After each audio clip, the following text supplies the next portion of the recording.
Good evening, my Facebook friends. You know it, number 8 in your scorecard, number 1 in your heart, Albert Sugar Bear Barbieri. Well, I never did a video at nighttime. This is pretty cool. It's 11:30 at night, and I figured this would be a different change at nighttime. So, the purpose of this video is, you know when Facebook wants to share a memory of yours, whether it's a picture or a post or a video. In my case, it was a video, and it was a video on a 6-year anniversary, August 2015. I tell the story about Johnny Marzano, his days with the Red Sox in 1988, and real brief, it was the story of how Johnny takes me up to a party held. It was being hosted by Rick Cerrone. Rick Cerrone got signed a few weeks into the season because Rich Gedman got hurt, and the windup was instead of Johnny being the everyday catcher, Rick Cerrone wound up being the everyday catcher. And then when Gedman got healed up on his injury, Johnny went back to the minor leagues. It was September, and we went up to this ballroom. Rick Cerrone was hosting this party for the Red Sox, and Rick Cerrone tells Johnny when we come to the door, it's a players party only. And Johnny basically, when Rick Cerrone says, I can't come in because I wasn't a player, Johnny told him to go fuck himself. If my friend can't come in, I ain't coming in. He said, go fuck yourself, Rick, and we walked away. But I always wanted to say, it's 33 years later, I always wanted to say too, you know, Rick Cerrone, go fuck yourself. How's those apples?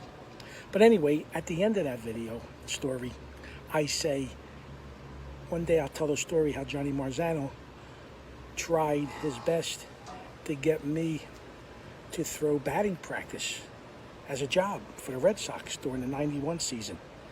And what happened was, during this shared video, my Facebook friend Vince Pinto commented and said, when are you going to tell that story about almost getting the batting practice pitcher job? So I figured, you know what, I said I was going to tell it, so I figured, why not tell it? So here I go. But in the meantime, I got my fungo bat here, and I want to tape it up as I'm telling the story, because I took it off and during another video. But anyway, so I came back from Hollywood, California in 1989, and I'm back in South Philly, and obviously Johnny, during the off season, you know, we hooked up, and Steve Koplov had a gym, a warehouse. I got to get in the right position to do this, to where he had, where Johnny, it was a nice piece of property on 8th and Reed, and that's where Johnny was tight with Steve Koplov, you know, the father of Mike Koplov, who pitched for the Arizona Diamondbacks, and that's where Johnny would work out and hit. And in the winter of '90 and '91, I threw batting practice anytime Johnny wanted it, because if you put a quarter in me, I just throw. And I threw great BP. Johnny loved it. And when I threw BP, I didn't throw it from 20, 30 feet from home plate like you see on Home Run Derby. These batting practice pitchers, they're really up close. I throw from the bottom of the mound at the dirt, right at before it hits the grass, the infield grass. That's where I throw, step and throw. So anyway, you know, Johnny told me that the Red Sox players were not satisfied when they get to spring training, because the coaching staff, it would take them a week, 10 days to get in shape with their arm, and they didn't throw good BP. And you know, major league hitters, they want to be hacking every pitch. You can't be throwing one down the middle, off the side, every other swing, or every second pitch. It's you know, they want to swing every pitch. And I had the knack throwing tight four-seamers And Johnny says, why don't you come down to spring training? It was in Winter Haven. I'll never forget it. My friend Dominic was living in Newport Richey, Florida. It was a little ride to Winter Haven. I don't think it was too long, maybe an hour, hour and a half, maybe. I don't remember, but it was a decent ride. And Johnny says that I'll see what I can do. I'll introduce you to, and guess who the hitting instructor was for the Red Sox that year? Richie Hebner. Right? Ain't that cool? Played with the Phillies in 77 and 78. So I'm there. It's early morning, and I regret this so much. It was a complex, and I'm sitting in the stands behind home plate waiting for Johnny and the rest of the Red Sox to start coming out and do, when they get ready for stretching and whatever. And I see Ted Williams in his cart roaming around, and I didn't approach him. I don't know why. I didn't have a camera either. It was just a missed opportunity to talk to this legend, this Hall of Famer, this baseball legend. What a dummy I was. But anyway, Johnny calls me over, and the clubhouse was right off, if I remember, was right off the field, down the right field line. And Johnny calls me down. I go over, and he says, wait right here, sugar. And Richie Hebner comes out with Johnny, and Richie Hebner says to me, Johnny tells me you throw great BP. I say, I do. He goes, well, I like to see it. I said, okay. So Johnny says, just stick a quarter in him, Richie. He'll go all day. So Richie Hebner grabs a bucket. We didn't go to the bullpen. We didn't go to the cages, nothing. He grabbed a bucket. He sat down on the bucket, put a bucket next to him. He gave me a glove. I said, I don't need a glove, Richie. I go down to where, I know the distance, BP, to where he's sitting on the bucket, and I had a bucket of balls, and I had two in one hand, one here, and I'd step and throw, and he didn't have to move the glove. Pop, pop, pop. And I know after 5 pitches, he's in shock, he's amazed. He ain't got to move the glove, it's right down the middle. Then he says to me, after about 7 pitches, Al, can you come on the edge out here? I said, yeah. He moves over, like he had the home plate right in front of him. He moves over, and now he's on the outside edge. Pop, pop, pop, pop. He looks at Johnny. He's like, fucking kidding me? He goes over to this side. Can you come here? Yeah, stay there. Ping, ping, ping. Amazing.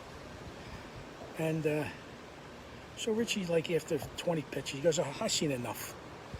So he says, Al, listen, I'm going to talk to Joe Morgan. Joe Morgan was the manager in 91, not the white Joe Morgan, not the black Hall of Fame Cincinnati legend Joe Morgan. He goes, let me talk to Joe. Here's the deal. We got a lefty that they take on the road with them during the season and at home. He was the regular BP because you got to have a lefty on the staff just in case a lefty is starting that night. He goes, are you going to be around? Yeah, I said, I'm going to be around for a week or so. So I remember that day throwing to a few guys. Greenwell, Marshall, Bob. I threw to them in the cage. So a few days went by, and Johnny tells me, in the morning before they get ready, he goes, wait out here. Joe Morgan wants to talk to you. He says, sugar, I don't know what they're going to do. They like you. The guys love you. So Joe Morgan comes out, and he says, Al, listen, I know you throw great BP, but I talked to the hierarchy, the ball club, the ownership. They don't have it in the budget to hire you. Even we tried to lobby for you just for the home games, not even come on the road, just for Fenway games. And I'm like, damn. It came a pubic hair of being one of the right-handed throwing batting practice for the Red Sox at Fenway in home games in 1991. And what a job that would have been. It was a nice little job. If I remember right, might have been like $40,000 for the summer with per diem and stuff.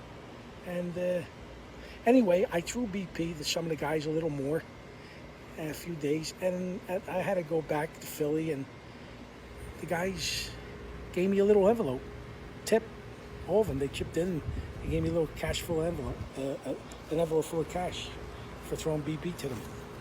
So that's it. I mean, so that's how it went. Johnny tried everything he could to get me that gig, and it's just too bad. But I have a nice time with, I got pictures.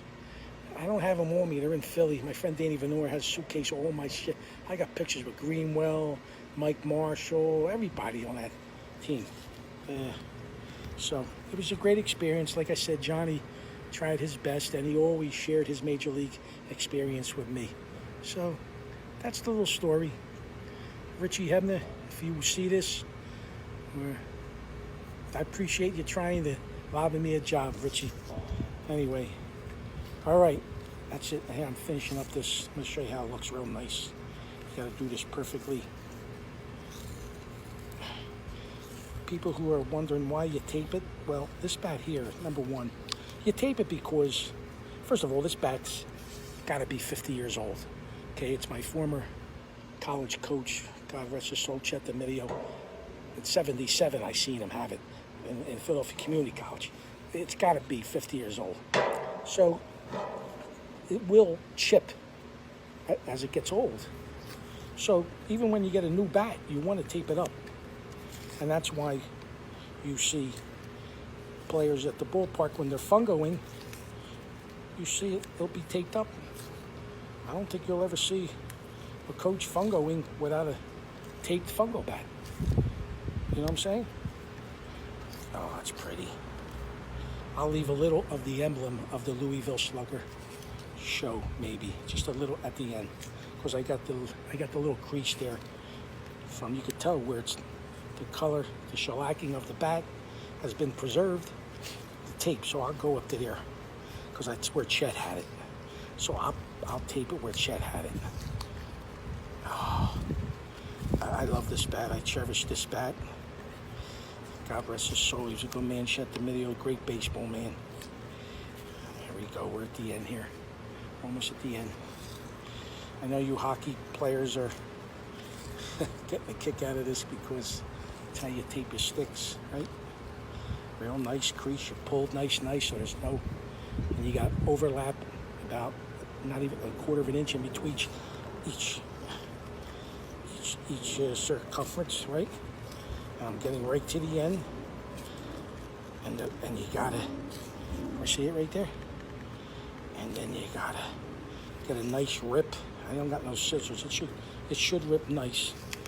There it goes, and then you just, as it is on a little angle there, you're going to come straight up. I'll show you. Here we go. Okay, getting right there. Awesome. My bat's always in the trunk, ready to hit fungos to a kid, any kind of kid, high school kid, college kid, little league kid. I'm the best fungo man east and west of the Mississippi. Here we go. So there you have it, and it should rip nice. I'll show you. It should rip.